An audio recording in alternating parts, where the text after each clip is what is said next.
Boa tarde a todos e a paz do Senhor. Estamos diretamente aqui da Assembleia de Deus, Manancial Ágape, para transmitir através desse vídeo aí a nossa escola bíblica. Seria realizada hoje à noite, mas por conta dos últimos acontecimentos e por conta de todas as medidas que as autoridades pediu para que a população tomasse, e devemos obedecer, nós não vamos deixar de ter culto na escola bíblica, vai ser tudo transmitido através de uma live do YouTube, mas você não vai deixar de ficar edificado pela palavra de Deus. A lição de hoje é a lição de número 12, que tem por título Jesus, o homem perfeito. O nosso texto áudio se encontra em Lucas capítulo 2, versículo 52, que diz o seguinte: E crescia Jesus em sabedoria, e em estatura e em graça para com Deus e os homens. Esse versículo por si só já explica muita coisa, não é? É interessante que ele diz: e crescia Jesus, porque a vida cristã é uma vida de crescimento. Se o cristão ele passa anos e anos dentro da igreja e não consegue crescer, é errado isso, né? A gente tem que sempre estar crescendo. Crescia Jesus em sabedoria, em estatura, sabedoria é conhecimento, estatura é físico, e em graça, o espiritual, para com Deus, diante de Deus e dos homens. Então a nossa verdade prática diz assim: o verdadeiro homem e verdadeiro Deus, o Senhor Jesus Cristo, é igual ao Pai, semelhante a nós. Sua divindade e humanidade não são aparentes, são reais, perfeitas e plenas. A nossa leitura bíblica em classe se encontra em Lucas capítulo 2, do versículo 40 ao 52. Se você puder, você acompanha aí na sua casa. E o menino crescia e se fortalecia em espírito, cheio de sabedoria, e a graça de Deus estava sobre ele. Ora, todos os anos iam seus pais a Jerusalém, à festa da Páscoa. E, tendo ele já 12 anos, subiram a Jerusalém, segundo o costume do dia da festa. E regressando eles, terminados aqueles dias, ficou o menino Jesus em Jerusalém, e não o souberam seus pais. Pensando, porém, eles que viria de companhia pelo caminho, andaram o caminho de um dia e procuravam-no entre os parentes e conhecidos. E como não o encontrassem, voltaram a Jerusalém em busca dele. E aconteceu que, passado 3 dias, o acharam no templo, assentado no meio dos doutores, ouvindo-os e interrogando-os. E todos os que ouviam admiravam a sua inteligência e respostas. E quando o viram, maravilharam-se, e disse-lhe sua mãe: Filho, por que fizeste assim para conosco? Eis que teu pai e eu, ansiosos, te procuravam. E ele lhes disse: Por que é que me procuráveis? Não sabeis que me convém tratar dos negócios de meu pai? E eles não compreenderam as palavras que lhes dizia. E desceu com eles e foi para Nazaré, e era-lhes sujeito, e sua mãe guardava no coração todas essas coisas. E crescia Jesus em sabedoria, e em estatura, e em graça para com Deus e os homens. Nós estamos com essa lição que é bastante importante para as nossas vidas, e nós vamos discorrer acerca de Jesus, o homem perfeito. Nós sabemos que existem muitos ensinos hoje em dia, e dentre eles também existe muita seita. Algumas negam a divindade de Jesus, outras negam a humanidade, outras negam as duas coisas.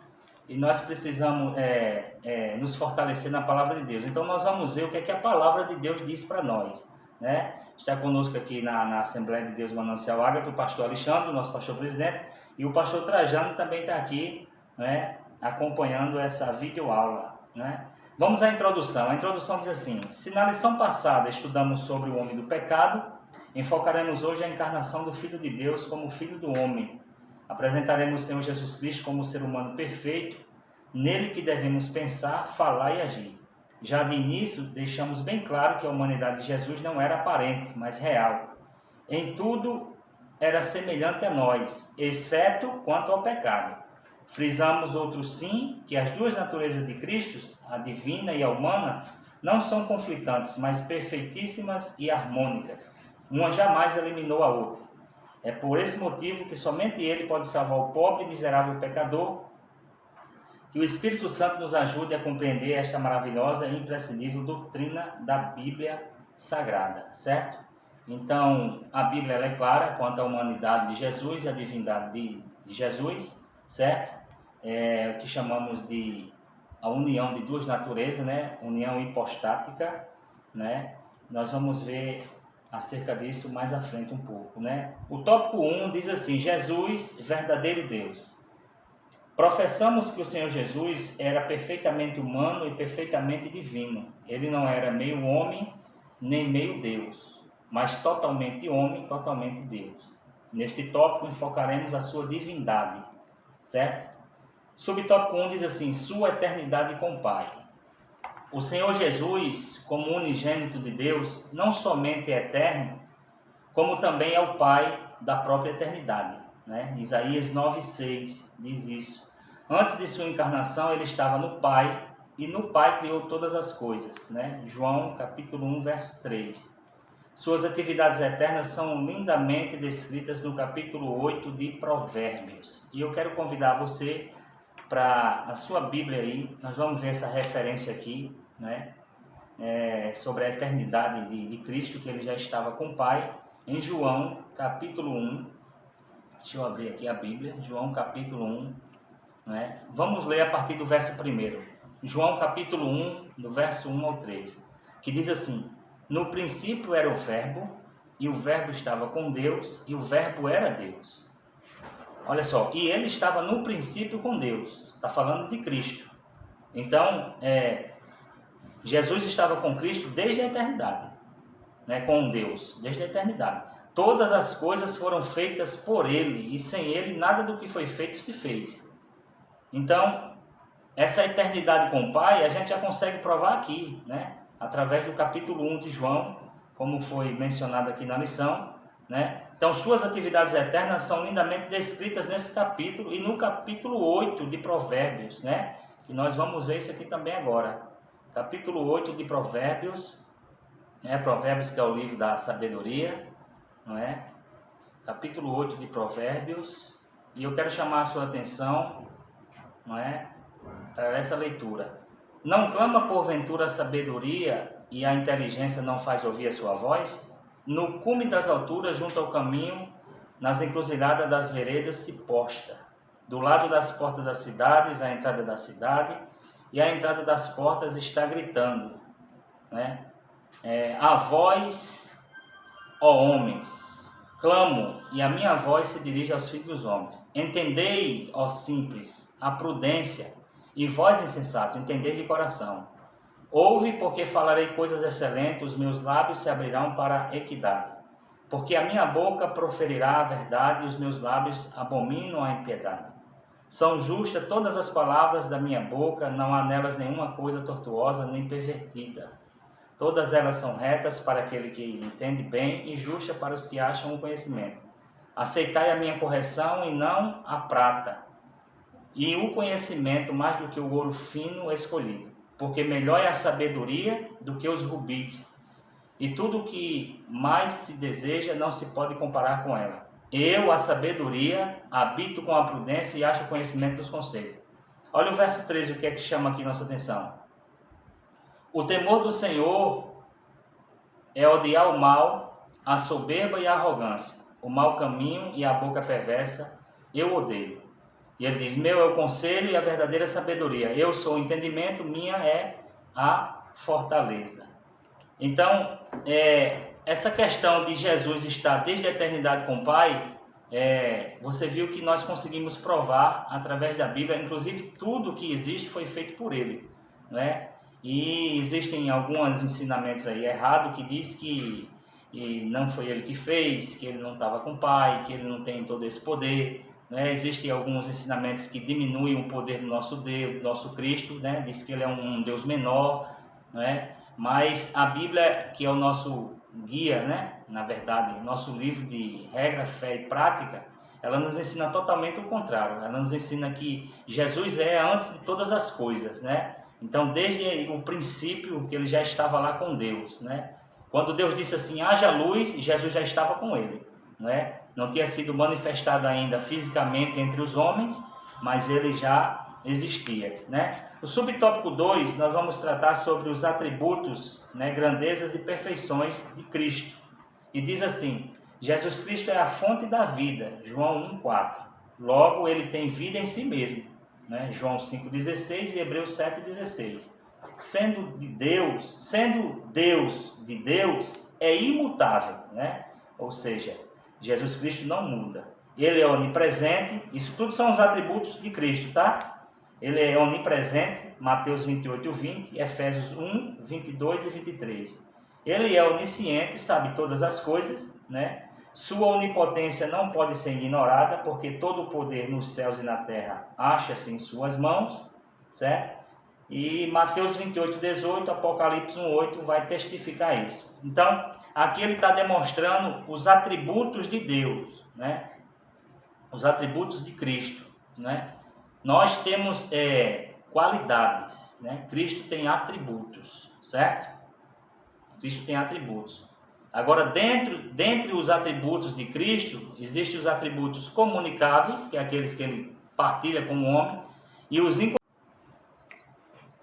incomunicáveis. Então, os atributos comunicáveis são aqueles que ele partilha com o homem. Por exemplo, o seu amor, a sua bondade, a sua alegria, porque a alegria do Senhor é a nossa força. E existem os atributos incomunicáveis, né? Aqueles que só Cristo tem, né? Por exemplo, ele é onipotente, ele tem todo o poder, certo? Tudo está no controle de suas mãos, não é? Essa semana eu escutei alguém comentar que o diabo não tem poder, mas o diabo tem poder sim, certo? Agora Cristo tem todo o poder, né? Inclusive sobre o diabo, tudo que ele faz é com a permissão de Deus, certo? Então Cristo é onisciente, ele sabe todas as coisas, ele sabe o que você está pensando, o que você vai fazer, o que você vai falar, não é? Então, esses atributos incomunicáveis só Cristo tem. Ele é imutável, ele não muda. Hebreus 13:8 diz que ele é o mesmo ontem, hoje e será para sempre.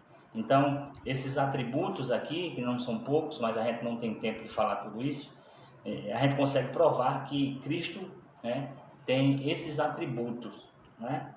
O subtópico 3 diz assim: esvaziou-se de sua glória, mas não de sua divindade. Diz assim: quando de sua encarnação no ventre puro e virginal de Maria, o Filho de Deus não se esvaziou de sua divindade, mas sim de sua glória. Filipenses 2, né, do versículo 5 ao 11. Nós vamos ler isso aqui agora. Filipenses 2, do 5 ao 11, que diz assim: de sorte que haja em vós o mesmo sentimento que houve também em Cristo Jesus, que sendo em forma de Deus, não teve por usurpação ser igual a Deus, mas fez a si mesmo de nenhuma reputação, tomando a forma de servo, fazendo-se semelhante aos homens, e, achado na forma de homem, humilhou-se a si mesmo, sendo obediente até a morte e morte de cruz. Por isso Deus também o exaltou soberanamente e lhe deu um nome que é sobre todo nome, para que ao nome de Jesus se dobre todo o joelho dos que estão nos céus, na terra e debaixo da terra, e toda a língua confesse que Jesus Cristo é o Senhor, para a glória de Deus Pai. Certo? Conforme podemos atestar pelos versículos já mencionados, o Senhor Jesus, em seu ministério terreno, fazia uso dos seus atributos divinos sempre que necessário, não é? Não era sempre que ele precisava, sempre que necessário, né? Em sua oração sacerdotal, ele reivindica junto ao Pai não a sua divindade, mas a glória que desde a mais remota eternidade desfrutaram no perfeitíssimo e infinito círculo da Santíssima Trindade. Seus discípulos sabiam que ele era e é Deus, né? Então, essa questão de esvaziou-se de si mesmo, né? A gente vê que ele foi um servo obediente, porque quando Cristo veio, né, encarnado, não é? Ele, desde quando estava na glória, ele obedeceu ao Pai, não é? Nós podemos ver que ele não era obrigado a vir, não é? Mas a Bíblia diz que ele deixou o céu de glória e se fez carne e habitou entre nós, não é? Então, ele esvaziou-se de sua glória, mas não de sua divindade, né? Por isso que ele conseguia estar aqui entre nós como homem, mas também como Deus, né? Porque o Espírito é Deus, Cristo é Deus e o Pai é Deus. Então, ele estava aqui como homem, né? Mas quando necessário, ele também agia como Deus, né? Usando a natureza divina. Louvado seja Deus por isso. O subtópico 2 vai falar sobre Jesus, o verdadeiro homem, né? Jesus, o verdadeiro homem. E diz assim: primeiro, Jesus estava no seio do Pai. Antes de sua encarnação, o Senhor Jesus achava-se no seio do Pai, né? João 1,18 diz isso.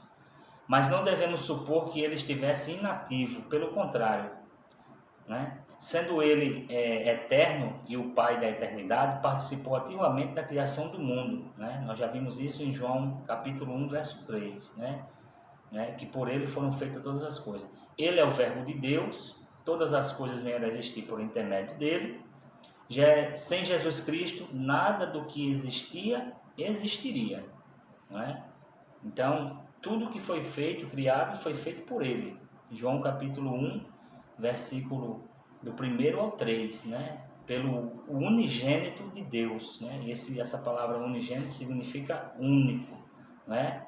E por ele ter feito isso, ter encarnado, né? É que nós hoje temos o direito de ser filhos, né? Quem vai dizer isso é João capítulo 1, versículo 12. Mas a todos quanto o receberam e creram no seu nome, deu-lhes o poder de ser chamado filhos de Deus, né? E como filhos, nós devemos prestar essa obediência, né? A Deus, a Cristo e ao Espírito Santo, da mesma forma que Cristo, sendo Deus, deixou a sua glória e obedeceu a missão que o Pai tinha para ele, certo? Então, muitas das pessoas querem ter Cristo, né? Vamos trazer uma aplicação pessoal para a nossa vida. Muitas pessoas declaram ter Cristo como Senhor e Salvador da sua vida. Mas, na verdade, o que muitas pessoas têm é só Cristo como Salvador, né? Mas não querem Cristo como Senhor. Por quê? Porque não querem prestar a obediência devida, né? Que resta para mim e para você, como cristão, como servo dele, é ser obediente a ele. E Jesus só é Salvador de quem ele é Senhor, né? Então, as pessoas estão esquecendo isso, né? Então, Jesus só é Salvador de quem ele é Senhor. Se Jesus não domina a sua vida, ele não é o seu Senhor. Ele foi até o seu Salvador, porque foi ele que morreu na cruz. Mas é imprescindível que eu e você obedeça a ele. Por quê? Para ter ele como nosso Salvador e Senhor da nossa vida. O subtópico 2 diz assim: profetizado no Antigo Testamento, né? Diz assim: a vinda do Senhor Jesus é profetizada em todo o Antigo Testamento. No Gênesis, ele é a semente da mulher, e em Malaquias, o sol da justiça, né? Gênesis 3,15, Malaquias 4,2. Entre ambos os livros, há outras profecias carregadas de significados tanto para Israel como para os gentios. Jesus é o tema das duas principais alianças da história sagrada, né? A de Abraão, ou aliança abrâmica, né? E a de Davi, aliança davídica, né? Gênesis 12, do 1 ao 3, e 2 Samuel 7, 16, Mateus 1. Então, a vinda de Cristo foi profetizada em todo o Antigo Testamento, não é? Tudo o que aconteceu no Antigo Testamento apontava, prefigurava, simbolizava já a vinda de Cristo. E quando Paulo está escrevendo a carta aos Romanos no capítulo 10, que ele diz que o fim da lei é Cristo, não é? Não é fim de findar, não é fim de acabar. Fim ali, em grego, é telos, e telos é finalidade. Então, o que Paulo estava dizendo é que a única finalidade do Antigo Testamento, quer por rituais, quer por cerimônia, quer por cultos, quer por festas, quer por tradições, quer por sacrifício, quer por ofertas, quer por dízimos, quer por profetas, quer por decretos, quer por mandamentos, quer por profecia. A única finalidade do Antigo Testamento é apontar para Cristo. E quando Cristo veio, ele falou isso, repetiu isso em Mateus 5,17. Ele disse: eu não vim revogar, destruir a lei, eu vim para fazer cumprir. Então muitas pessoas acreditam que a lei é passado, não é? A lei é passada. Nós estamos na graça e que a lei acabou. Não, Jesus veio cumprir justamente a lei, não é? Então, existe essa grande divergência hoje em nossos dias, porque as pessoas dizem que o que aconteceu lá não existe, não tem mais validade, mas pelo contrário, a Bíblia fala que tudo que foi profetizado e foi feito no Antigo Testamento já apontava para Cristo, certo? Subtópico 3 diz assim: encarnado no Novo Testamento. O Filho de Deus tornou-se de fato carne. João 1,14. Vamos ver isso aqui? João 1,14. E diz assim, ó: e o Verbo se fez carne e habitou entre nós, e vimos a sua glória como a glória do unigênito do Pai, cheio de graça e de verdade. Então, o que está acontecendo aqui em João 1,14 é exatamente o cumprimento de uma das promessas que foi feita lá no Antigo Testamento, em Gênesis 3,15, quando Deus disse: da semente da mulher nascerá um, se referindo a Cristo. Agora está se cumprindo aqui em João 1,14, né? O Verbo se fez carne e habitou entre nós, certo? Diz assim: sua humanidade voltou a repetir, volto a repetir, não era ilusória, era real, é real. Embora concebido sobrenaturalmente, o seu nascimento foi tão natural quanto o nosso. Lucas 2, do 1 ao 7, né? Sentiu nossas dores e incômodos, teve fome e sede, né? No jardim da agonia experimentou profunda tristeza. A nossa semelhança à humanidade de Jesus era completa. Ele tinha corpo, alma e espírito. Mateus 27, 5, 8, Marcos 14, 34 e Mateus 27, 50. Concluindo, afirmaremos que a humanidade de Jesus era perfeita. Em nada diferia da nossa, exceto quanto ao pecado. Ele não estava sujeito quer ao pecado original, quer ao pecado experimental. Então, acerca da Jesus verdadeiro homem, né, encarnado no Novo Testamento, nós conseguimos ver aqui através da Bíblia que ele verdadeiramente ele tinha essa natureza humana, né? Ele sentiu fome, ele sentiu sede, tudo que um ser humano comum sente também. Então, não há nada que desabone essa natureza humana de Cristo, como muitos dizem, né? Então, ele, com essa natureza humana, ele sentiu as mesmas coisas, ele chorou, não é? Ele sentiu agonia, não é? Ele, no jardim quando ele estava lá para ser preso, né? No Getsemane, ele disse assim: Senhor, passa de mim esse cálice. Ele estava sentindo ali, mas contudo que seja feita a tua vontade, certo? Então, 4. Jesus nasceu na plenitude dos tempos. Olha só. Ao descrever aos Gálatas, afirmou Paulo que, vindo à plenitude dos tempos, Deus enviou seu Filho nascido de mulher, nascido sob a lei, para remir os que estavam debaixo da lei, né? A fim de recebermos a adoção de filhos. Porque qual era o problema da lei? A lei, ela simplesmente identificava o erro e punia, condenava. Ela não tinha o poder de salvar, não é? Não tinha. Cristo não. Cristo, ele consegue identificar o erro, mas não com um olhar de condenação, com um olhar de perdão, né? Aquele que crê e receber, tudo bem. Quem não quer, já está condenado, como a Bíblia fala. Mas veja só, vindo na plenitude dos tempos, ou seja, Jesus nasceu no tempo certo, no tempo ideal, né? Jesus esperou e veio no tempo certo, porque muita gente hoje tem se desesperado, não sabe mais esperar, né? Então veja que Jesus, ele nasce no tempo, na plenitude dos tempos. Jesus nasce no tempo certo, no tempo ideal. Por quê? Porque 3 grandes povos já existiam naquela época, que Jesus, vindo na plenitude dos tempos, ou seja, nasceu no tempo certo, porque Israel já tinha espalhado ali muitas sinagogas, certo?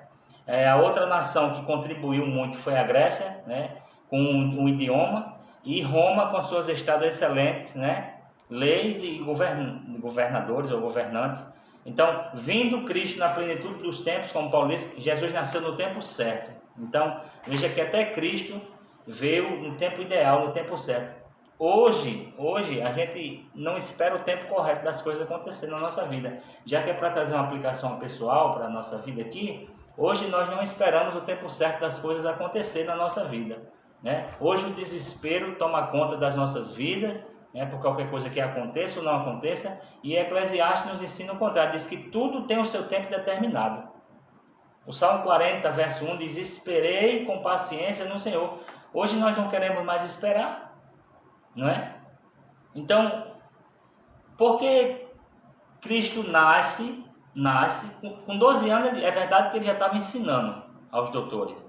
Mas veja só, Cristo nasce, do nascimento até ele assumir o seu ministério, com 30 anos, isso tudo chama-se uma preparação. Outra coisa, em Israel até hoje é assim, só pode ter ministério em Israel com 30 anos. Ninguém pode ser mestre, ninguém pode ser rabino em Israel com menos de 30 anos. Então, Deus teve que adequar o seu próprio filho ao tempo dos homens para que o seu ministério fosse bem sucedido. Ou seja, até o próprio Deus, né, e o próprio Cristo ali teve que nascer no tempo certo. Hoje a gente não espera mais o tempo de Deus na nossa vida. Nós estamos sempre tomando a frente, querendo dar uma ajudinha, um auxílio a Deus. Irmão, se Deus prometeu que vai fazer, descansa o teu coração, porque Deus vai fazer. Não adianta se desesperar, não. É preciso aprender a esperar o tempo de Deus, né? Ministerialmente falando, obreiros têm que aprender a esperar o tempo de Deus. Não adianta. Se você tiver de ser, você vai ser. Porque quando Deus envia Samuel à casa de Jessé passa os 7 filhos deles, mas o menor que estava lá no campo, Jessé disse assim: manda trazer, porque antes que ele chegue, ninguém senta na mesa. Então, a sua vaga, o seu lugar, ninguém vai tomar, não. Você pode até estar vendo pessoas passar na sua frente, né, tomando a sua vez, mas descansa o seu coração. No tempo certo, no tempo ideal de Deus, as coisas vão acontecer também na sua vida, certo? Vamos lá agora para o outro tópico. Em Israel, Jesus é apresentado ao mundo. O Filho de Deus, que segundo a carne, é também filho de Davi e filho de Abraão, né? Fala da descendência. Então, Jesus ele é descendente aí, tanto de Abraão como de Davi, por isso que ele é chamado de... o cego disse assim: Jesus, filho de Davi, tem compaixão de mim, né? Porque ele estava falando da descendência de Davi. É por isso que também alguns homens chegaram para os discípulos e disseram assim, né? Para a gente ver aqui que Jesus ele consegue ser um exemplo em tudo. Os discípulos chegaram para algumas pessoas chegaram para os discípulos e disseram: por que o teu mestre não paga imposto? Não é? E se você for olhar a história, se Jesus é descendente de Davi, quando Davi se dispõe a ir lutar contra o gigante, Davi diz: o que é que o rei vai dar àquele que conseguir derrotar o gigante? E disseram assim: ele vai dar a filha em casamento, né? Entre outras coisas, ele vai isentar o camarada que destruiu o gigante, e toda a sua descendência vai ficar isento de imposto. Então, Jesus ele não era obrigado a pagar imposto. Então, Jesus vai lá, né? Você já sabe a história da moeda, e paga o imposto porque Jesus ele conseguiu ser o exemplo em tudo, né? Já que o título da lição faz jus ao seu nome, Jesus, o homem perfeito. Então ele, como homem, estava aqui nessa terra, ele não era obrigado, mas ele pagou o imposto também para poder mostrar às pessoas, né, que é possível e para que não fosse achado nenhuma falha, nenhum pecado nele.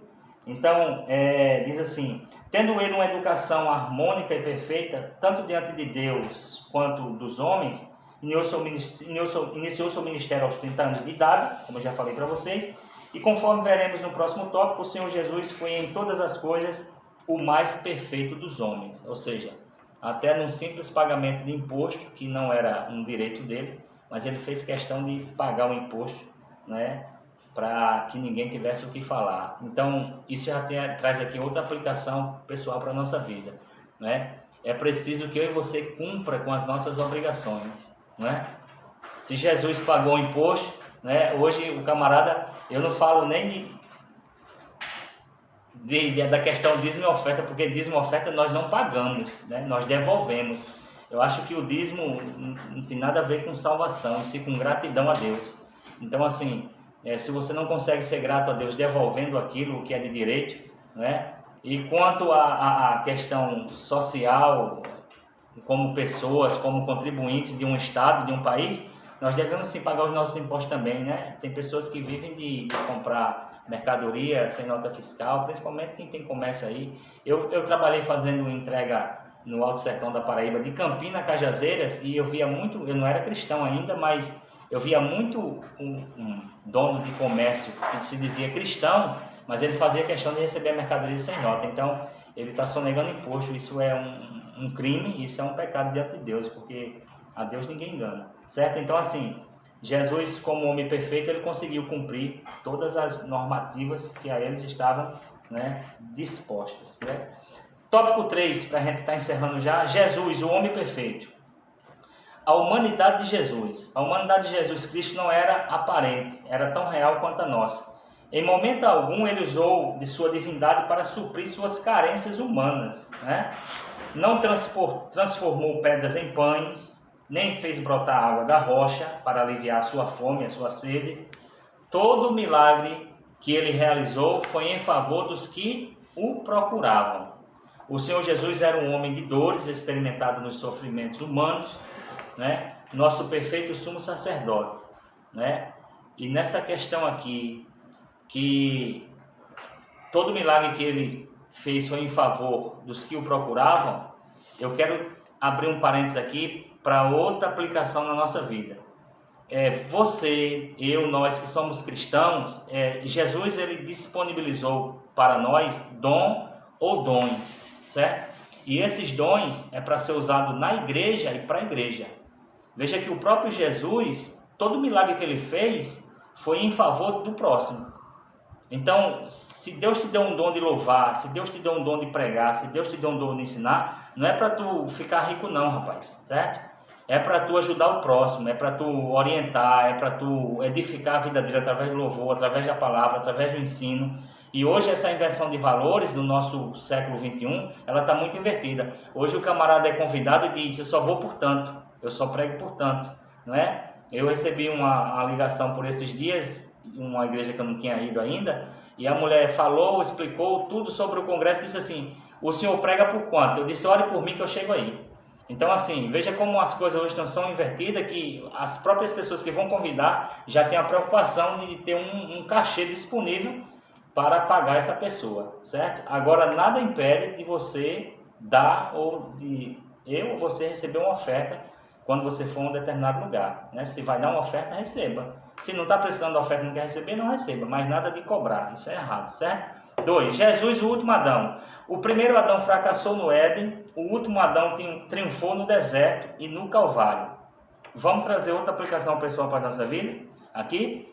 Então, se Jesus triunfa no deserto e Adão fracassa no paraíso, isso quer dizer o quê? Que não é o lugar que eu estou que vai definir o meu caráter e meu compromisso com Deus, certo? Isso vai depender de mim. Não é porque eu estou cercado de prostituto que eu vou ser um prostituto. Não é porque eu estou cercado de ladrões que eu vou ser um ladrão, certo? Então, isso é uma questão de caráter, né? Eu tenho visto muito na questão de adultérios, o homem dizer assim, mas a carne foi fraca, eu não consegui não. Escuta uma coisa, traição, mesmo sem você ser cristão, é uma questão de caráter. Se você tiver caráter, você não vai trair a sua esposa, né? Então, não é um ambiente que você está. Onde é que José estava quando foi vendido pelos irmãos? José estava no Egito. Mas quando a mulher de Potifar pegou ele, pelas vestes, ele correu. Por quê? Porque José tinha compromisso e tinha caráter, tinha compromisso com Deus. Ele fez uma aliança com Deus verdadeira, não é? E José, acredito aqui, agora eu vou usar a palavra minha, é melhor um covarde vivo do que um herói morto. Porque tem gente que quer ficar, não porque eu suporto, eu vou resistir. Resiste não, meu irmão. Desde que mundo é mundo, o instrumento usado para derrubar homem é mulher. Felizmente, é um dos mais usados pelo inimigo, é mulher, viu? Então assim, é melhor você fugir. Daniel e seus amigos estavam onde? Na Babilônia.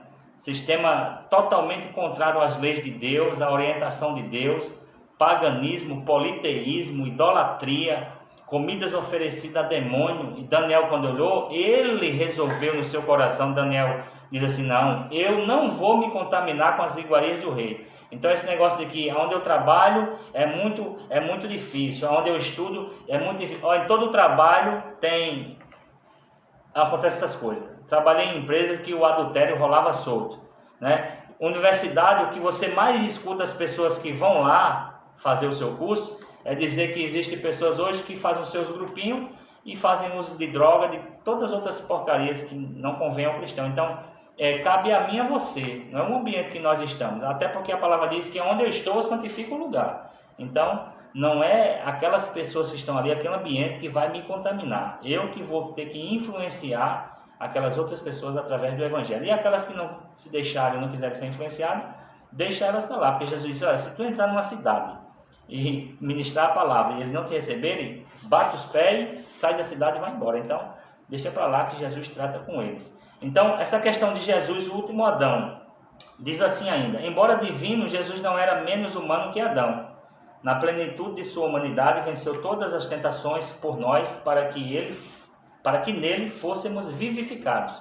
Quando olhamos para o Senhor Jesus Cristo, concluímos a humanidade não foi um fracasso, porque apenas nele somos plenamente redimidos.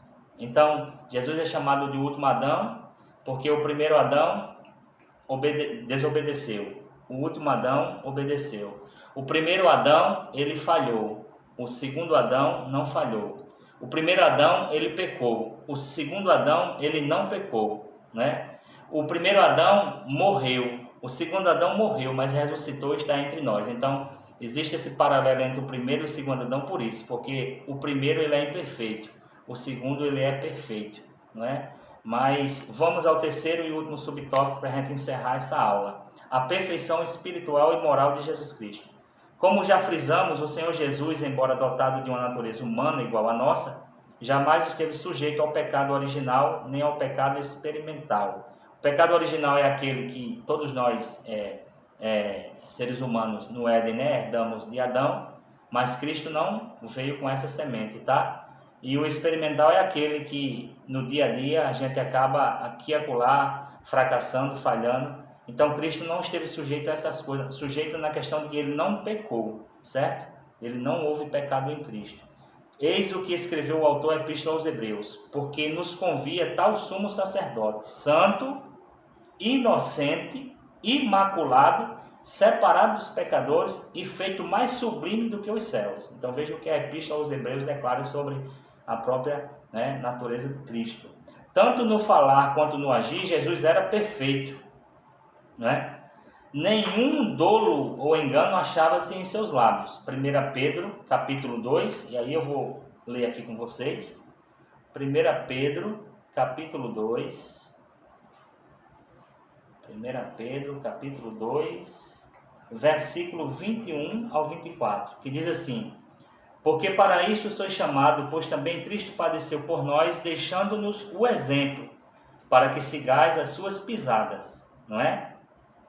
Lucas 9:23, ele não disse, se alguém quiser ser meu discípulo, tome a sua cruz dia após dia, né? Negue-se mesmo e siga-me. Ok, então devemos seguir as pisadas de Cristo, o qual, quando injuriavam, não injuriava, e quando padecia, não ameaçava, mas entregava-se àquele que julga justamente, ou seja, Deus, levando ele mesmo em seu corpo os nossos pecados sobre o madeiro, para que, mortos para os pecados, pudéssemos viver para a justiça, e pelas suas feridas fostes sarados. Então, se estamos aqui hoje, é por conta do sacrifício de Cristo. Ele era perfeitíssimo em todas as coisas. Ele é o nosso excelso modelo. Então, quer um modelo para seguir? Quer um modelo para se espelhar? Se espelhe em Cristo, certo? Às vezes, as pessoas conversam com a gente e dizem assim: pastor, eu não sei em quem acreditar. Eu não sei em quem acreditar mais, o mundo está tão difícil. Sabe por quê? Porque, infelizmente, nós estamos vivendo em um mundo de mentiras, né? As pessoas se mostram uma coisa diante de um púlpito ou diante de uma rede social, quando na realidade são outras. E hoje nós estamos vivendo um mundo de mentiras. Sabe por quê? Eu vou explicar para você. Mente-se para o pai, mente-se para a mãe, mente-se para o filho, mente-se para a esposa, mente-se para o esposo, mente-se para o empregado, mente-se para o patrão, mente-se para o pastor. Então nós estamos vivendo hoje num mundo de mentiras. Mas em Cristo a gente não consegue ver isso, porque Ele é o modelo. Então muitas vezes a gente tem assim, eu não sei em quem confiar mais, eu não sei para quem olhar. Então olhe para Cristo nessa tarde, olhe para Ele, porque Ele é o modelo perfeito. Se você olhar para mim, em um momento da minha vida, que eu sou falho, sou pecador, eu vou fracassar, e talvez nesse momento você esteja olhando e vai dizer assim, mas rapaz, o pastor Francinaldo ensinava e hoje ele, não é? A gente também não lembra do histórico do camarada, porque ninguém é perfeito. Se o histórico não dizia nada e uma vez você falhou, mas quer olhar para alguém que não tem defeito, que não vai falhar, que não vai decepcionar, que não vai te frustrar, olha para Cristo, então somente para Ele. Ou então, né, vamos seguir o modelo de Paulo. Paulo diz assim, sede meus imitadores, assim como eu sou de Cristo. Se a gente conseguir imitar Paulo, pelo menos, pronto, eu tenho certeza de uma coisa, nós vamos nos encontrar lá. Agora, enquanto você estiver olhando para o ser humano, você vai ver falha, vai ver defeitos, né? Aliás, a igreja não tem igreja perfeita, porque ela é composta de seres humanos imperfeitos, não é? Então, onde você for, você vai encontrar erro, até porque você também erra, eu também erro, certo? Para fechar esse tópico aqui, conclusão, vamos lá. Olhando firmemente para Jesus, o autor e consumador de nossa fé, chegaremos à estatura de varão perfeito, homens e mulheres moldados pelo Espírito de Cristo. Ele é o nosso consumador, exemplo em todas as coisas, e por ele ansiamos. Quando do arrebatamento da igreja, estaremos para sempre com o nosso amado Salvador, Jesus Cristo, verdadeiro homem e verdadeiro Deus. Amém? Louvado seja o Cordeiro de Deus. Essa aula se encerra por aqui. Eu espero poder ter contribuído com a tua vida espiritual, que você tenha sido edificada, né, pela palavra de Deus, não é? Nós estamos vivendo tempos muito difíceis, né? E aqui eu deixo um recado para você que está afastado, ou que ainda não fez uma aliança com esse Deus, com esse Cristo perfeito, que não há dolo, nem mácula, nem engano, né? Você não vai achar engano em Deus. Então, que você possa fazer uma aliança com esse Deus, e você que está afastado, né, que vai assistir essa videoaula, que você possa renovar a aliança com Cristo, porque os sinais estão aí, né, e Jesus está às portas, né? Como eu costumo dizer, um Deus que a humanidade em si não quer nada com ele, e ele insiste tanto, eu não consigo compreender. Mas como a Bíblia diz em 1 João que Deus é amor, aí a gente consegue entender que ele não desiste do ser humano. Que Deus abençoe a sua vida, que Deus abençoe a sua família, em nome de Jesus, e até a próxima aula.